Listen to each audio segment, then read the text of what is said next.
Good morning, everyone. Good afternoon, also. I hope all of y'all are doing really well. We are, of course, going to give a minute or two for all the attendees to join before we introduce today's panelist.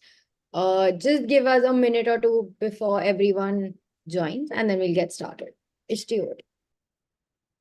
Thank you, Mansi. We'll just wait for more attendees to join and then we'll begin.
Ishti, you can start. Should we start then? So we are waiting for Shamsu to join. When he'll join, we'll introduce him then. Okay, so we'll begin. Thank you so much, everyone, for joining today on this lovely afternoon. I'm Ishti.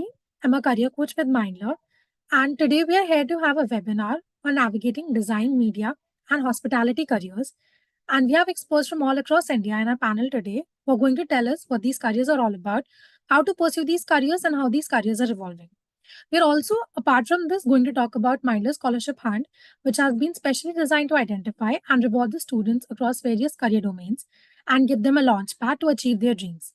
So gear up, students, as you're getting an opportunity to win scholarships worth over 25 crores. This scholarship hunt is absolutely free for all the students. Well, they'll get a chance to win 3,000 plus scholarship offers from the leading universities of India and abroad.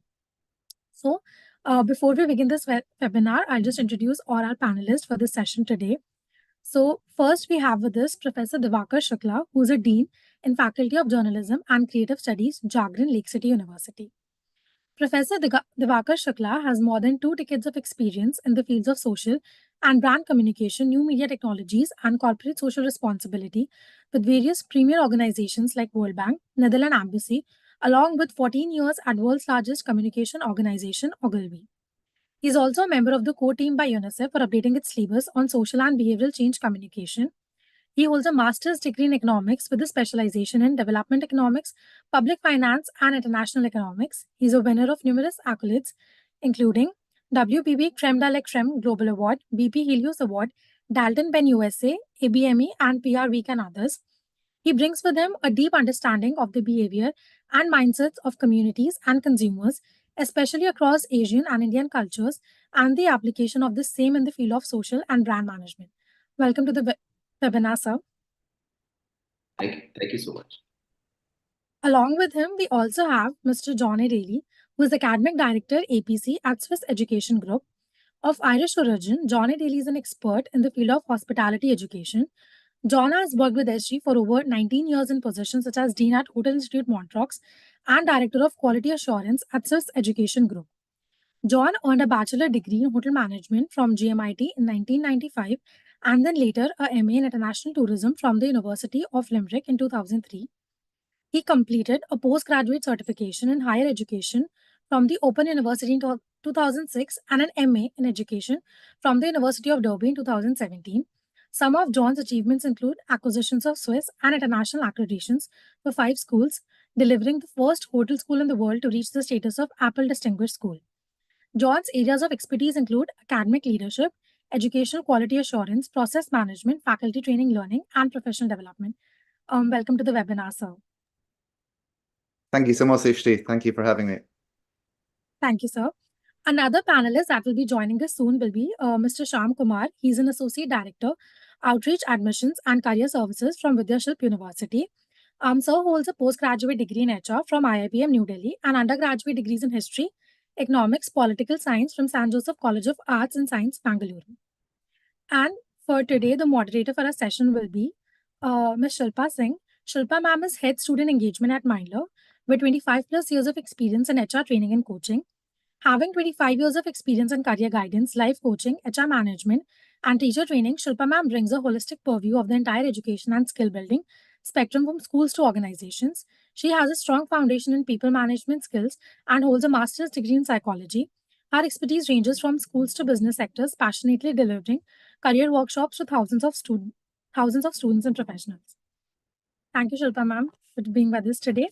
And we also have Mansi with us, who's a senior manager at Mindler. And we also have Sandeepa Verma ma'am, who is from Swiss Education Group, country head of India, Sri Lanka, Nepal, and Maldives. Welcome, ma'am, to the webinar. Over to you, Shilpa ma'am. Thank you so much, Ishti. Good morning, everyone. Good afternoon, sorry. In the different locations that everyone's at, good morning or afternoon to wherever you are at the moment. We are going to talk about very exciting spaces. We're going to talk about mass media communication. We're going to talk about design. We're going to talk about hospitality. The joyous thing about these three areas is that there are global work opportunities, which of course our panelists will be able to speak to you about. And all three areas are brilliant simply because of the fact that they welcome people from different walks of life and different experiences. And in my opinion, the way I've seen it, they really allow you to be passionate about things that you're very interested in or that you're very passionate about. You can stay close to those spaces. So I'm not going to take too much time to be able to set more context. I want to be able to talk to my panelists. And the first question I want to be able to ask each one of you, and that you can then share your journey with the students as well, is what got you interested in the space that you're in? So for Professor Divakar, I'd like you to talk about your real interest and your passion in mass media communication. And for John, I want you to talk about hospitality. And of course, Mr. Shyam Kumar, we'll have you speak about first, what got you passionate about your area? And what are some of the various career paths that you feel are now available in this area that we can talk about? So I'll go to Professor Shukla first, then I'll go to John, and then I'll give Mr. Kumar the floor, and we'll take it from there. So Professor Devakar, over to you. Thank you so much, Shilpa. It's lovely to speak to all of you who all are there. I mean, my journey, if you ask me, because there's a context of our journeys, all three of us who have been invited for this, and the topic and the focus that we want to talk about, which is about media, mass communication, hospitality, design, all those areas. In my case, it's very interlinked. But if I zoom out and actually think about it, that what exactly has pushed me or really nudged me over the years to be in this particular space, it's primarily my own upbringing. It's only the kind of things that I saw it in my childhood. And I know it sounds very cliched that whatever you go through in your childhood also shapes your future. But it does happen. It does happen. And Shilpa, you are a psychologist. You'll know even more than any one of us. Just to give it, because I think it's very important for all the students to know about and be very, very conscious of the roots and values and things and exposure that they do in the childhood. When I say childhood, it obviously means about 8th, 9th, 10th, 11th, 12th, whatever. My family was into the civil services, so you can very well understand they were all interacting with the people. It was all public service and that kind of a space that they were in. So as a child, I was always very interested in kind of being with the people, in kind of being with the society and getting into it. And so I did my economics and I did my management, and eventually I got into the social development program. And I always used to ask my seniors, my professors, as well as my dad, what does it take to be successful? And his idea, my father's idea, was, he was a civil servant, always used to say, you need to excel in the areas that you find fun in. And that's really set me on the path of whatever I'm doing today. So I did a lot of social development, as Ishti talked about, with the World Bank, working with people in villages of India, in with women and children and those kind of things. But I realized one thing at that point of time, that it's all about essentially about communication. I mean, whether you're in a water and sanitation sector or you are in any of the social development sector, eventually it's all about behavior change. And if it is about behavior change, then it's all about messages and communication. Again, that was something, a kind of a learning for me. And I realized that almost 70% of the world's, or 80% of the world's problems get solved by great piece of messaging and communication and understanding, and which is happening even in the geopolitics space, if you really ask me. So that was something what kind of a eye opener for me, a window for me to get into this. And I kind of pushed myself to read more about it, to work in that particular space. And I reached to a point in my life and in my career where I say, you know what, I can do this and I can have my colleagues and team doing it. But what if I got into the academic space and I was actually working with the scholars and my peers, professors and students, and make sure that we were able to, kind of come up with it. Because I think theory and praxis has to come together. And that was something which pushed me to get into academics. And last almost about 15 years, I have been very intensively full time into academics. And it has been an amazing journey. One more thing I'll say before I close. The space that I am in, and I'm pretty sure that John also would say, maybe believe in the same thing, is that it's not, none of these disciplines are understood or actually practiced in a silo. So if I say communication and design and those areas, it has to have a underpinnings of psychology, it has to underpinnings of sociology, it has to underpinnings of technology also to some extent. So I think the interest to know more about the world beyond your own core expertise areas is critical and imperative for our success and contribution. So it has been a very varied journey, Yeah.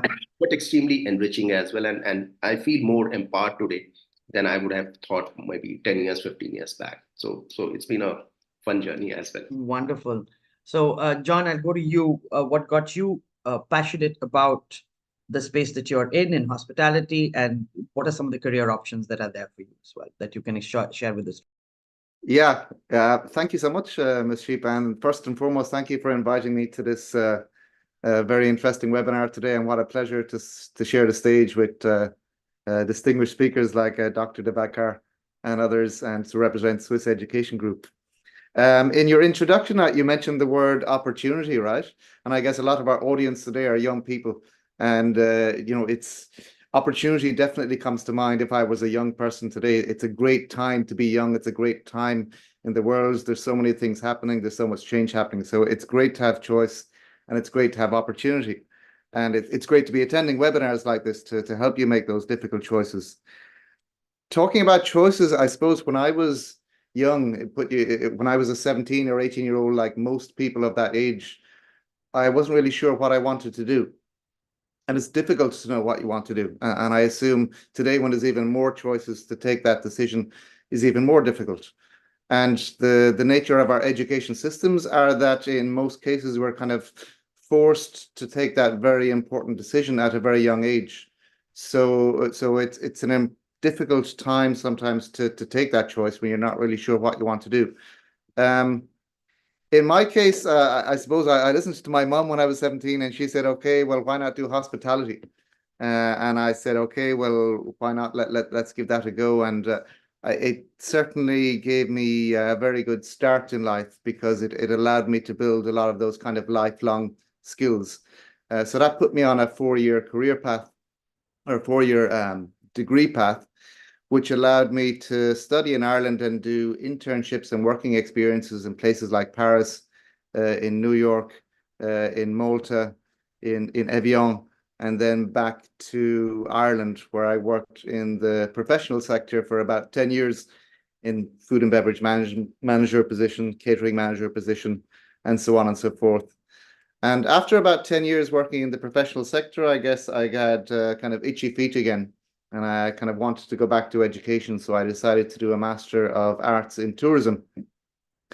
And I suppose that would be one piece of advice if people in the audience today are looking at postgraduate qualifications. It certainly opened more doors for me and gave me more choices. To have a bachelor and now even a doctoral level qualification is a great investment in your future, you know. So completing that master degree opens the door and the possibility to move into the educational sector.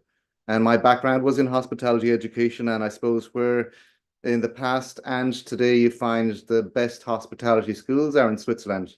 So Switzerland is the home of hospitality education. So through networking, which we talk about later in this discussion, a network of mine, I connected with Hotel Institute Montreux in Switzerland, which was a very small school at that time of only about 200 students. And I moved over there in a teaching and learning position. And it was great to be part of that journey, because at the time it was one school in Switzerland with 200 students.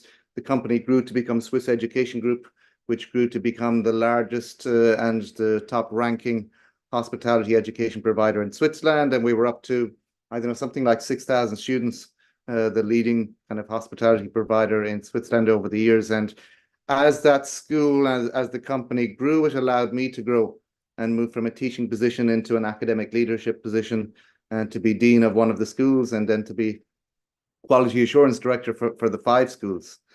But I suppose what I would say to people in the audience today is, when you're trying to make that difficult choice, try to keep doors open, because things change. The world is changing rapidly. So try to think of an education that builds these so-called transversal skills, right? They're talking a lot about these skills at the World Economic Forum in Davos this week. Skills that go beyond something that's too specific. Like, you know, if you study to be a photographer or a radiographer, something like that, you're very defined in what you can do in the future. If you study something a little bit broad, for example, hospitality, you build these not just transferable, but transversal skills, like, you know, problem solving, creativity, adaptability, resilience, all of those skills. And that's really what you get when you're thrown into a difficult situation in internships, which we talk about afterwards, right? You have to learn self-discipline, you have to learn time management, you have to learn how to work with a difficult boss or a difficult colleague. And these are the skills needed for the future, right? Today in Davos, they're talking about adaptability, creativity, problem solving. Yeah. So I think it's good to think about not just jobs, but skills, and think about what type of skills you can get from kind of the education that you choose to go with. So the second part of your question, I'll go very quick, was about pathways. And if you're interested in doing thinking about pathways into a career in hospitality management, well, kind of there's 3 that I could think of. Number 1 is the vocational route, where you work yourself up in jobs, develop the skills, develop the mentors, and work your way up to the top. It's the traditional way of studying and developing hospitality. And then the more modern ways, I suppose you can go to a university and get a university degree now, even a master's degree, doctoral degree in hospitality education. It's option number 2. It's a different type of investment in time and money. Saying that an academic qualification is more and more in demand nowadays in the industry. If you want to get to the top level, you need minimum bachelor, usually master's degree, if you want to be a GM. And the third route is kind of a hybrid, where you do a bit of vocational and academic built in, which I really like. It's like the Swiss hospitality education system, where you have paid internships combined with the theory that you learn in the classroom. So that allows you to do a bit of study, a bit of working experience, develop your language skills, develop your communication skills, and develop those so important kind of transversal skills that we talked about earlier. So I suppose that would be my closing thought to people moving into higher education, to think about skills as opposed to jobs, and keep doors open for yourself. But once again, a great time to be young, a great world to be going into right now. And I would love to be one of the attendees in the webinar right now. Yeah, true. There is, and I think your point on skills, very well taken. That's absolutely true. Mr. Shamkumar, just a quick point from you. What got you excited, interested in this space, in design? We're going to talk about that. And when you're looking at various career opportunities, what are some of the things that you can advise our students on? Okay. Thank you, Ms. Shilpa. And first of all, I would like to apologize for coming in late. I was stuck in a kind of personal medical emergency. So I am taking this call from my car. So just to tell you what got me into this space is when you see parents or kids smile after once they get their graduation degrees or when they have chosen the right path, that is a sense of satisfaction which puts me in a very good space where I feel proud of myself. It happened by chance. It was not by choice. It happened by chance for me. During my graduation, there are a lot of students who were planning to discontinue their education after the graduation, and somehow I had, because they were from a certain set of communities and they were not very open about putting the girls into the higher education. So I had spoken to these parents. I told them, why don't you help them, let them study further and let them build something into their career. That is the Right. first incident which helped me focusing my career towards this space. And as I move in, I was into the space of HR to start off my career with. So when I was in the HR domain, I could see I was doing a lot of career services. I was visiting a lot of universities. When we place students, when the students get selected, that excitement, uh, that satisfaction in the eyes, that is something which got me into this space. And I feel that I am doing a noble cause more than monetary terms, but also building up careers where students are looking at uh, moving into in the space of their own interest is something which has got me into this space. And in terms of career opportunities in the space of communication design, see, communication design as a space, if you look at it, it has been a standalone domain where it is not not part of any other domains. But the way what we have curated our communication designs or design programmers, so it is cutting across all the horizons. So Okay. design is there everywhere. You cannot go away from a domain called as design. So design as a space, from the way your mobile, cars, or your textbooks are designed. So everywhere there is design, and communication plays a very essential part in terms of any design. Because without communication, you cannot go further into the field of any space. So Yeah. that is one particular domain which is going to bring in a lot of avenues for the students who are looking at building up the careers into the space of design. This was something which I would like to progress. Thank you. Wonderful. And as a fellow HR person who switched over to education, I hear you, I see you. Totally. It's exactly what Thank we end up doing that in the long run. So Yeah. we talked about, and both John and Mr. Devakar and you have all talked about trends and things that in terms of whether it's skills or otherwise. So what would you say are some of the recent trends and changes and innovations that have taken place in your spaces for for hospitality, or the trends that are taking place in and technology interacting, because that's, we can't escape that, right? So we're all going to interact, and we are interacting with technology. So technology innovation, what are some of the trends that have taken place in your space for hospitality, for mass media communication, for design? And what are some of the emerging trends that young students who are aspiring to be able to get into these spaces should be aware of? So, John, I'm going to go to you, then I'll come to Sham, and then I'll come to Professor Devakar at the end, if that's all right. So go ahead, John. Thank you. Yeah, sure. It's a really great question, at a really great time. And aren't trends and kind of change kind of the agenda of what we're seeing on all of our media nowadays? So it's a really great question, and there's so much diversity you can give to a topic like that. I suppose to summarize, one thing that we know, the only trends that we know for sure is change and uncertainty. and we will continue to have change, and we will continue to have uncertainty. So it's very difficult to plan. So what we can do, coming back to your original point, is start to equip ourselves with kind of skill sets that allow you to adapt to that uncertainty and be open to change. And when you talk about trends, at the moment, we're at a very interesting time. We're just coming out of COVID, right? So that has changed the world dramatically.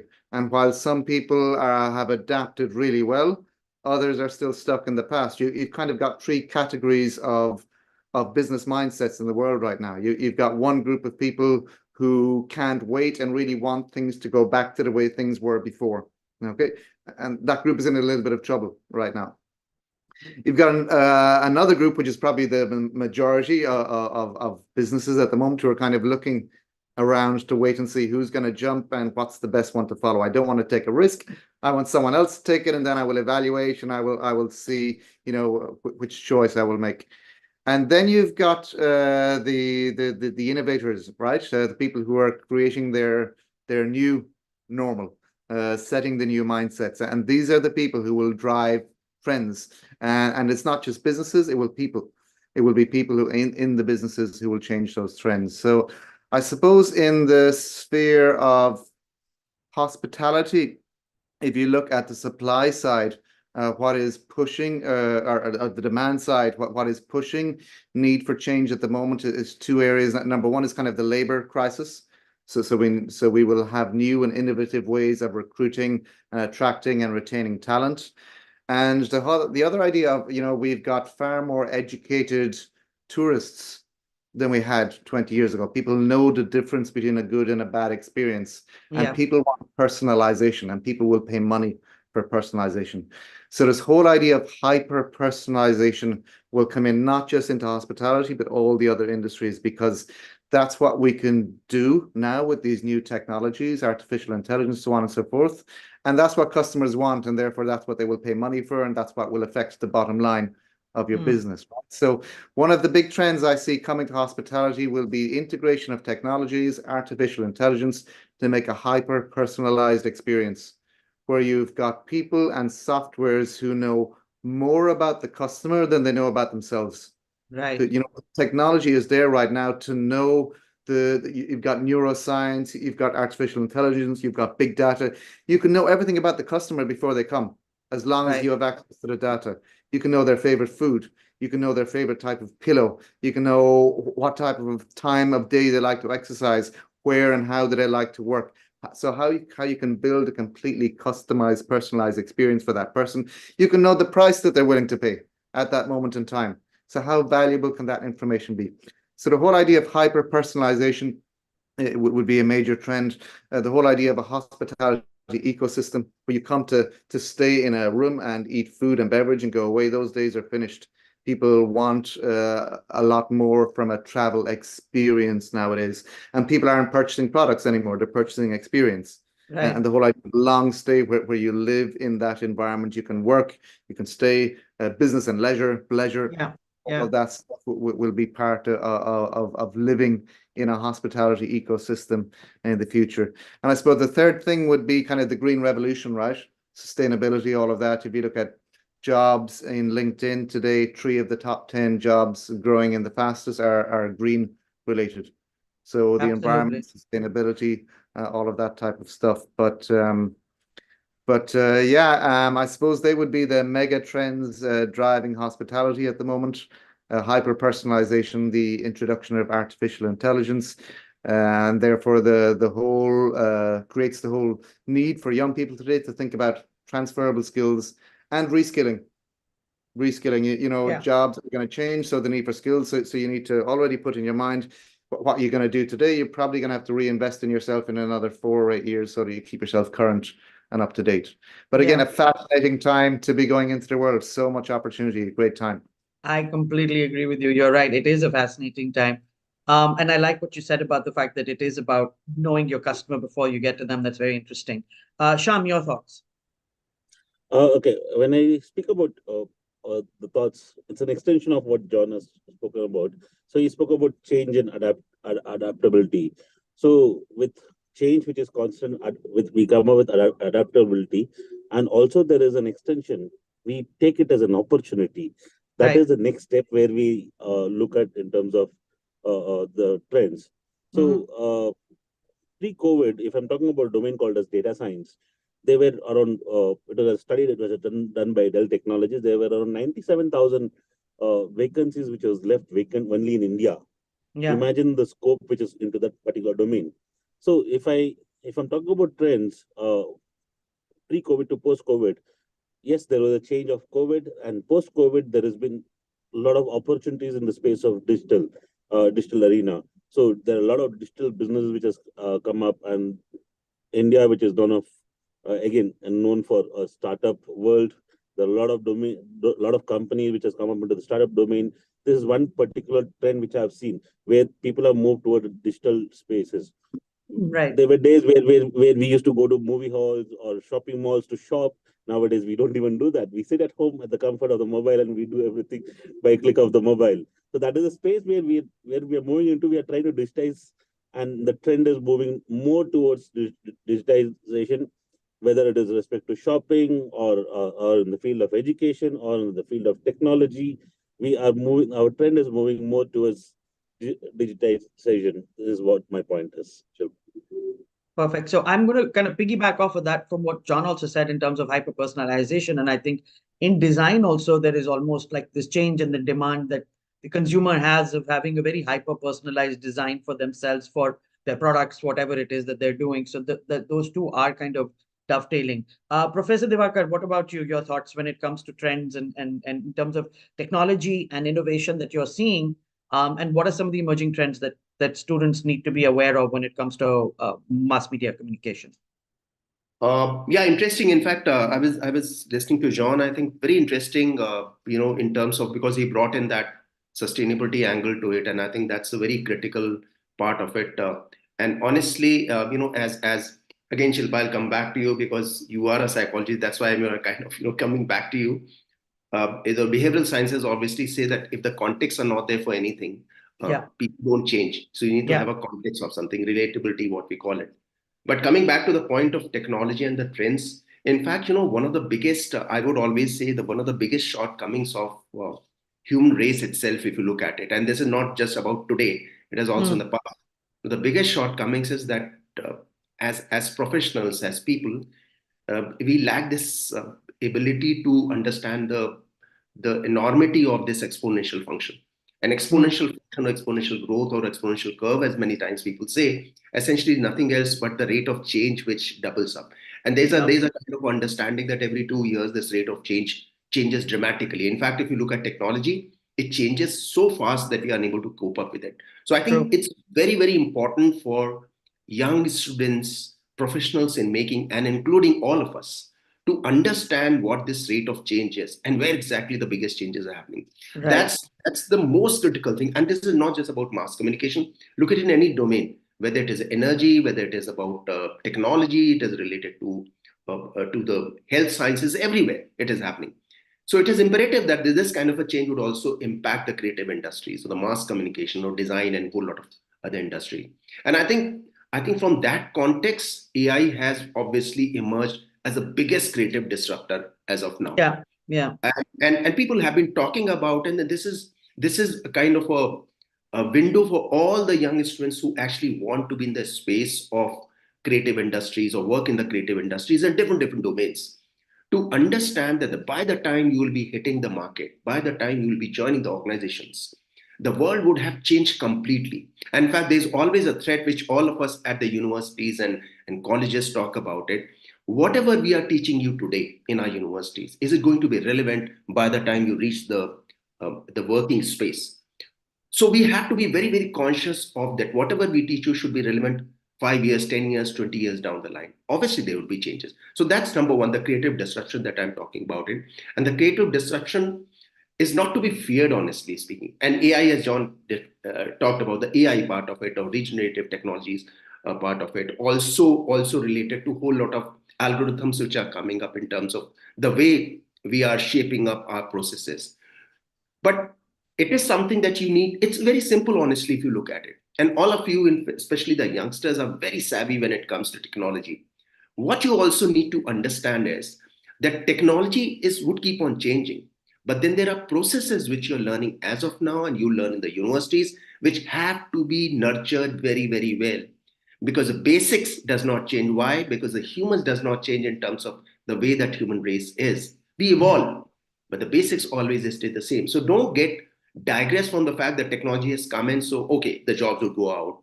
Yeah. This kind of job would not be there. No, it's not true. Because what is artificial intelligence doing if you look at it? And that's something I talked about, the creative disruption in mass communication. It has enhanced creativity. Yes, there are spaces where people have gone away with the repetitive jobs, but it has enhanced creativity, right? So you can give wings to your imagination with the help of AI. What a beautiful world that we are in, if you look at it. It has also increased the productivity of creative professionals, right? True. And it has also provided accessibility and Shyamji as well as John talked about this post-COVID era where the collaborations have increased digitally. And if that has happened, AI and technologies are going to help us with that. So I think the biggest changes which have happened in the technology interventions which are happening, which most of the brand marketing, communication world and design world is deploying, is this particular adaptation or deployment of technology into creativity. Right. Budgets, I mean, if you look at it, just to give you an example, Unilever's worldwide at a point of time, or even Coca-Cola, had some amount of budgets, devoted to basic marketing processes, right? Which was traditional, so to say. That budgets have gone down and the budgets on digital deployment have gone up. So it's a fact. It's not a myth that I'm talking about. It's a fact. Right. So imagine if X percentage of the budgets get into digital spaces, technology spaces by the marketing communication companies, then you as a budding professional have to understand technology very well and be open to it also. And it's exciting, but also keep your, what you call the essence of skills of humans, of imagination, of creativity intact as well. If you do that, I think you will be in a very, very good space in times to come. Wonderful. So I'm glad you brought up we've got this throughput of skills in there. I want to be able to ask specifically, and I think we're going to have to probably look at how we're managing the time element here as well, so that we're covering everything that we want to talk about, especially for the students. So I'm going to have a couple of my questions there. What are the skills and qualities that employers will look for in candidates in mass media communication, hospitality, and design? One. Two, what are the educational qualifications that are typically required? And I know John touched on it a little bit at the base level to start off. And what are there any very specific courses that you would recommend to students to be able to look at? So what are the skills and qualities they're going to look at in the market? What are the educational qualifications? So we'll quickly go through and we'll start with Shyam first, and then we'll go to John, then we'll come to Professor Shukla again. So. Yeah, thanks, Shilpa. So if I'm looking at the qualification or the prerequisites, there is no specific skill sets or qualification which is required to pursue your career into design. So student with any background, whether it is humanities, commerce, or science, can jump into the design space, just that they need to be interested in a domain called as design. That is the basic prerequisite. There is no languages or no subjects which are mandatorily required for taking up design as a course. Perfect. That is one thing. And secondly, if I'm looking at, I missed your second question. Sorry, if you could just tell me after the skill set. The other part is, what are kind of things that employers are looking at in terms of qualities? Yeah. If they go to hire, what are they looking for?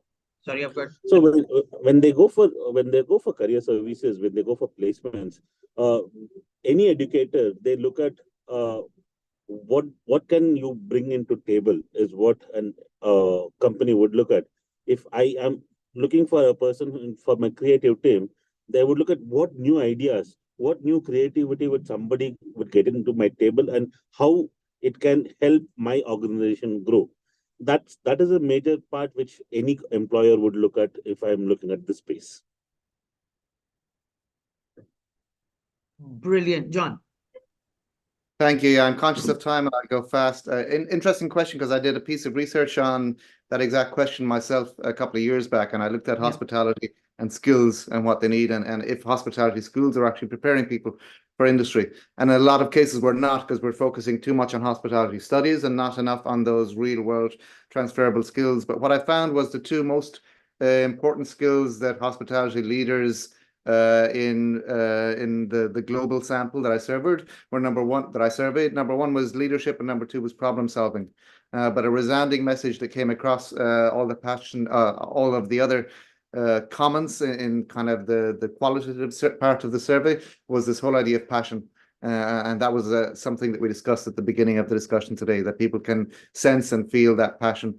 But definitely the soft skills of behavior, attitude, things like that were critical to long-term success and employability in hospitality. On a more global sphere, as I shared with you earlier on today, the two skills which are most in demand for 2027, 2030 and beyond are analytical thinking and creativity. That's from the World Economic Forum in Davos, taking place this week. So in terms of keeping yourself current, I suppose a personal recommendation of mine would be this whole idea of lifelong learning. This whole idea of education being a one instance that you do the 4-year bachelor degree and you're done, then you know everything. Those days are finished, so the whole idea of micro credentials will be very important to keep yourself employable. The whole idea of lifelong learning and that type of mindset will also be critical to keep yourself employable and to keep yourself in demand for employers in the future. Brilliant, thank you. Professor Devak. One of the first skills I always say, and I'm talking in context more of the creative industries and more from a mass communication perspectives, is the ability to be very good with research. Okay. I somehow, and this is truly what is happening in the industry as well. If you're not very good with understanding people, life, challenges around you, and obviously it could mean a cursory research, it could mean a dipsticks, or it could mean a deep dive researches, you have to be very good with research processes and research.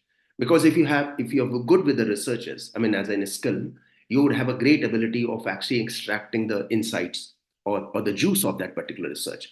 Of course, if you're doing a high-end research, you deploy the learnings from that particular research for that high-end processes and solutions. But if you're doing a research related to the consumers, for example, or audiences in context to mass communication, you need to know what exactly is the actionable insight that you're getting, actionable juice that you're getting, which you're going to act on. Because the idea is whatever you work in terms of creative processes, in terms of mass communication, ideas are nothing else if they are not in context to a solution. And John talked about the solution centricity of being a professional. So as a young student who's aspiring to get into mass communication and creative areas, you need to be very good at the research and the ability to extract the learnings out of that research, number one. Number two, always be in a solution-centric mode, because the world does not need only theoretical constructs and everything. It needs solutions. So many problems are coming up. And I said it right in the beginning that communication is a great way of providing solutions to the world. So you need to be very, very solution-centric. You also need to be extremely adaptable to the world.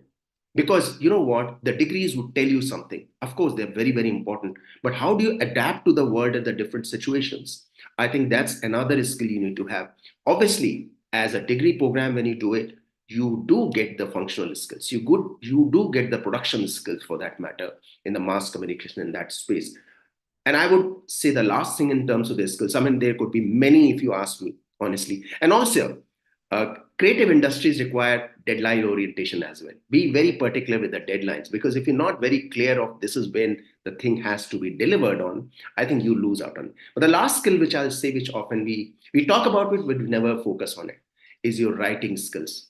Please read. I can spend entire webinar just saying the same word. Please read and write. It Me is going too. to, I'll be backing you on that. yeah, I mean, it would help you so much. The best jobs are going to the people who are able to write very well. And believe me, when I say this mass communication, as Shilpa said, tomorrow you can be doing an MBA. You can be doing BA in psychology. And believe me, an advertising agency or a content firm would hire you rather than a student who has done mass communication, because that psychology student was able to write very well. So people are getting jobs and losing jobs is only because of their writing abilities as well in the world of today. So this is how I would, kind of, distill on some of the skills. As far as the educational qualifications are concerned, it's a very, very exciting world, I would say. While there are different degrees, I would always encourage and recommend to do Bachelor of Design in different areas, or do Bachelor of Mass Communication in different areas at the UG level, because they give you a lot of grounding to be good in creative industries, good in the career paths that you would choose, and multiple career paths. But I would also say one more thing.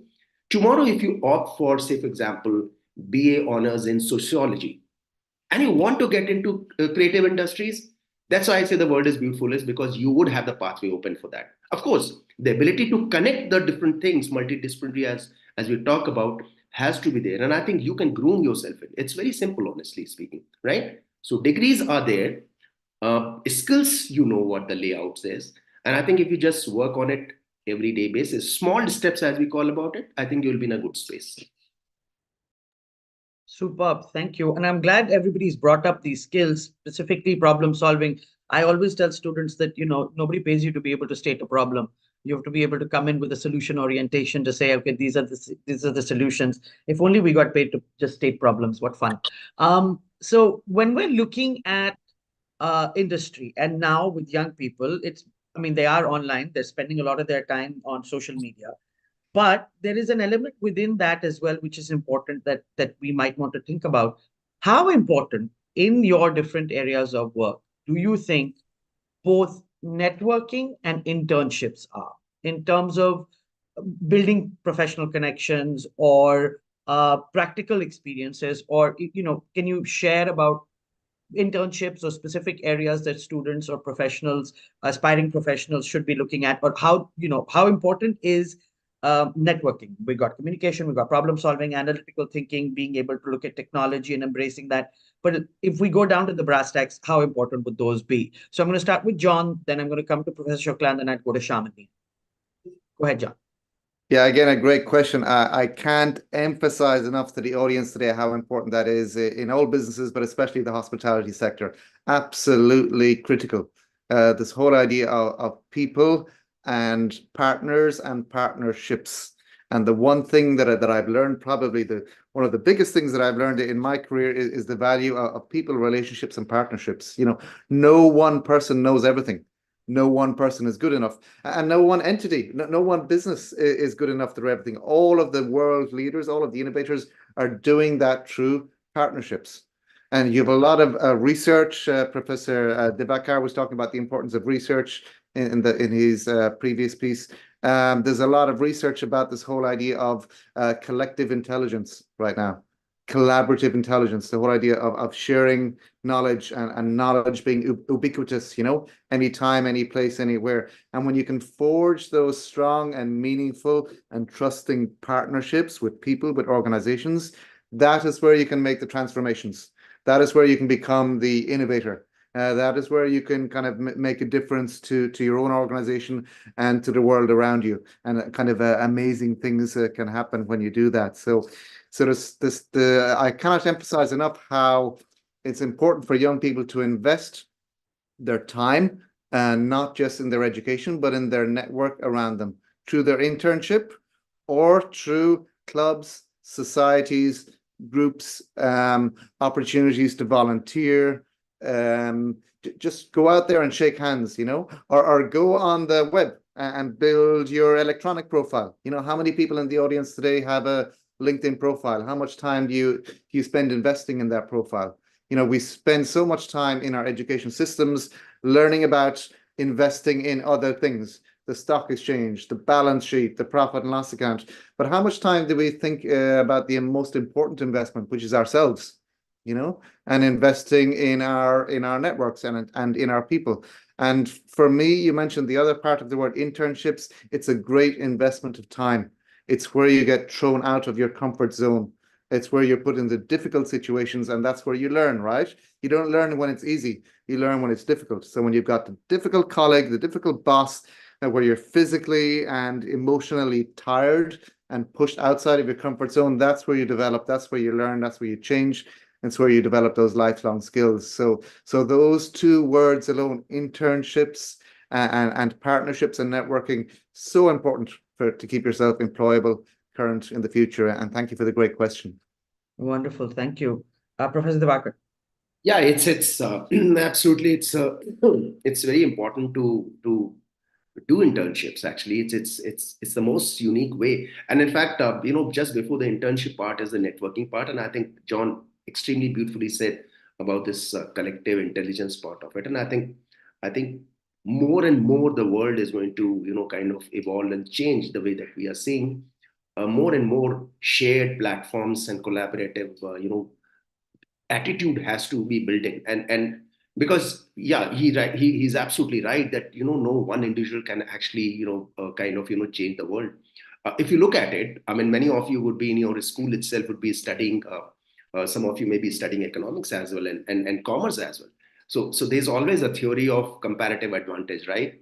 So you don't have to build everything. I mean, if you look at the business processes today, if you look at the Gillette kind of a razor itself, every part is built up in different parts of the world, and they just get collected. The last country is going to ship it around. So collaboration, networking is the big thing. And I think people often take networking as something not that great. You need to spend more time, but please understand, networking is not just about your own selfish motive of getting a job or internship. It is about learning.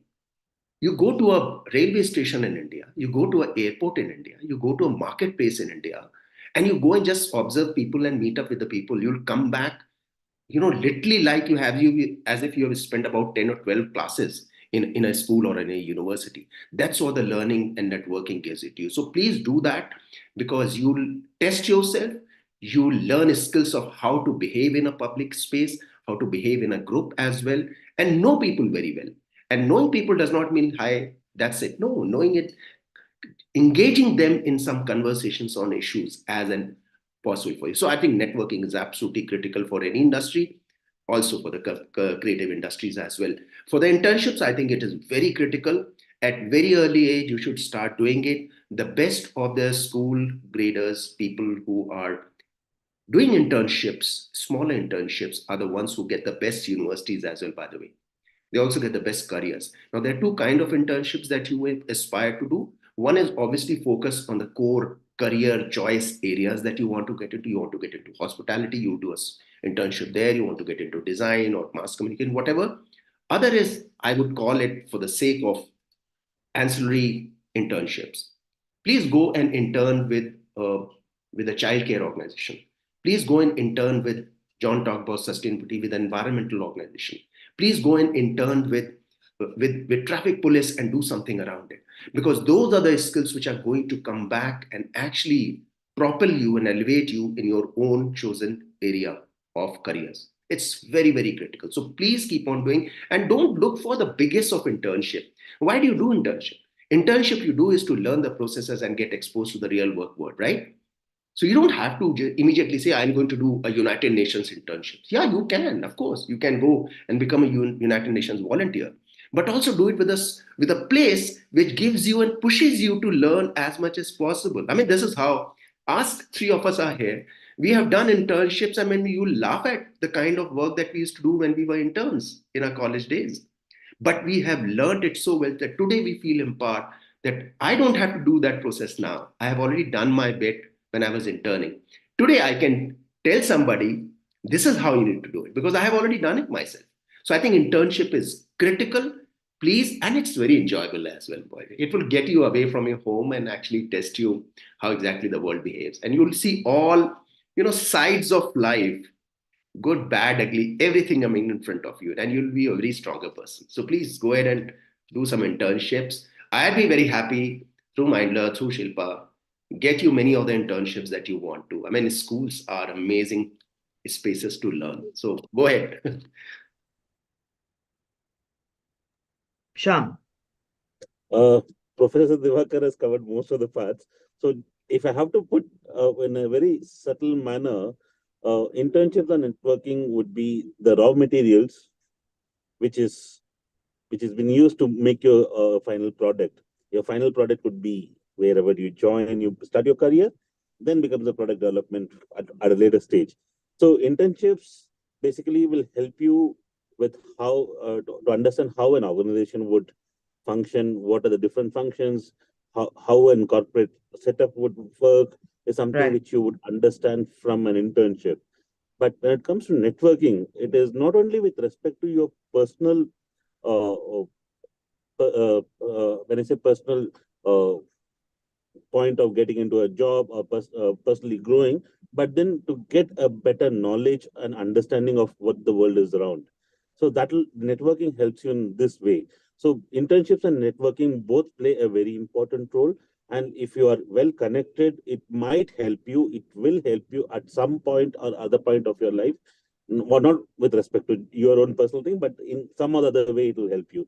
So this both are very key important aspects. And this question is something which I was waiting to answer. And but Professor Divakar has covered most of the points, and he has taken it and he explained it very well. Thank you very much. Thank you so much. I will completely agree on the fact that I don't think, I mean, yes, of course, having an internships that connected to your area of interest is an important aspect to have on your resume when you're applying to a university or even to a job. But I will also completely endorse the fact that no work experience that you do ever gets wasted. You learn something from it and you get utilize it somewhere else. And I that's 100% I will endorse that. Superb. I know we're running out of time, and this was the meat of what I wanted to be able to speak about. Mansi, did you want to be able to share with the students about the scholarship hunt, please? Yes, thank you so much to all the panelists. I think this session was super informative. I wish this happened when I was much younger, but I hope all the young ones take away a lot from today's session. I'm just going to quickly tell the students about the scholarship and talent hunt in case they already don't know about it. So, just a quick disclaimer, it's free of cost, it's a very quick process. Right, what are things you can take away from this? Of course, there are scholarships worth up to 25 crore rupees up for grabs. Other than this, there are also 10 students that are going to get a 50% scholarship from Mindler to any university. And like this space, we will also encourage you to engage with universities to see if you are a good fit for the university or if that university is your dream university, right? So again, based on this, what are things that you will quickly take away is, of course, a scholarship if the university does select you. You also get a chance to do the Minder scholarship assessment, which will tell you the best fit careers for you. If you feel that you are very clear of what is it that the domain you want to belong to, go ahead. You don't have to even do the assessment because you're very clear. Other than this, of course, like today's session, there are going to be more ways in which you can connect with universities to see if they are going to be the best fit for you. Last year, we had Dr. Kiran Bedi launch this Mindler Scholarship and Talent Hunt. Before that, we had Vivek Oberoi. This year, we wanted it to be more student oriented. Just want to tell you about very quick 4 steps that are a part of the Mindler Scholarship and Talent Hunt. First is you simply have to register. Second is where you complete your profile and take your evaluation. If you like, you can skip it as well. And the third is your scholarship preferences. Trust me, your future self is going to help you if you go ahead and remove, let's say, half an hour of your time whenever you have some kind of low time. I know that everyone has exams, pre-board, something or the other going on. It's okay, but your future self will thank you for this half an hour instead of you spending that half an hour on Instagram. We may think it's really fun and it's going to really help us, ease ourselves, but this is going to be definitely much better. But I would like to have a quick disclaimer that this process is only till only 31st of Jan. The first week of Feb is when the universities will announce their results as to who gets the scholarship. So quickly taking you through what is it that the process looks like. The first is where you have your profile, you give your details. Of course, we need to see or not about you're a genuine student who wants to go to college this year, right? So we ask you for your mark sheet, we ask you for your parent detail, we also ask you for any extracurricular details that you've done, be it internships like we've spoken about in today's session. Have you gotten any certification? Have you been a leader in your school or anywhere else? Put that so universities get a whole picture of who you are as a student, right? The second bit is the scholarship assessment. Again, you can skip it if you don't have time, but if you do take it, then there are these 6 components that the test analyzes you on, which is your leadership quotient, your personality, your emotional quotient, your aptitude, your interest, and your work style. Basis on all of these, you get your best fit 5 careers, right? So let's say, for example, these are my results. Maybe based on this, I want to go ahead and apply for courses in performing arts and management. And maybe I don't want to really look into ethical hacking. Again, it is a choice that you get to make. If you feel that, no, I'm very clear of which domain I want to go in, skipping the assessment is an option. The third bit, which is selecting your university preferences, is where you can select up to 3 domains, right? So which are domains that you would like to apply for, or what are careers or courses that you would like to look for. Once you selected your domain, these are the list of domains in case you all want to have a look. We have something right from architecture to economics to management, liberal education, hospitality, music and dance. So many domains that we've managed to cover all of it. Again, you can create your own permutation and combination from all of these 20 domains to see which 3 best suits you or best describes you. Once you're done with that, you have to go ahead and select your country preferences, as in, would you like to study in India or would you like to go abroad?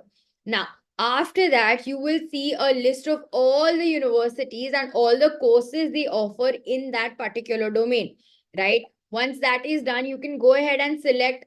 There is, again, which is great, no limit to how many universities you can select, but you can select as many universities, as many courses, because each university has more than one course available. So there are multiple courses each university offers. So you can select how many ever. These are some of the universities that are offering scholarships to our students.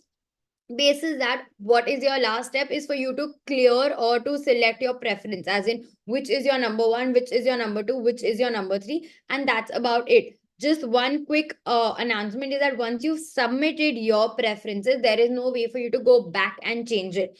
So I think this is where maybe if you want to have a conversation with your parents, this is the best time. If you have a counselor, speak to them. But again, it's not something that you have to really put in a lot of time. Trust me, half an hour, 1 hour is all you need for this. I think 1 hour is also saying a lot, but half an hour is the max you need.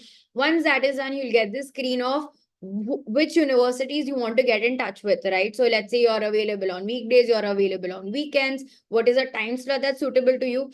Then we get you in touch with the university to see, for you to interact with the admission counselor, professors, and all of the other people or alumni from that industry or that university, to see if that is your dream university, right?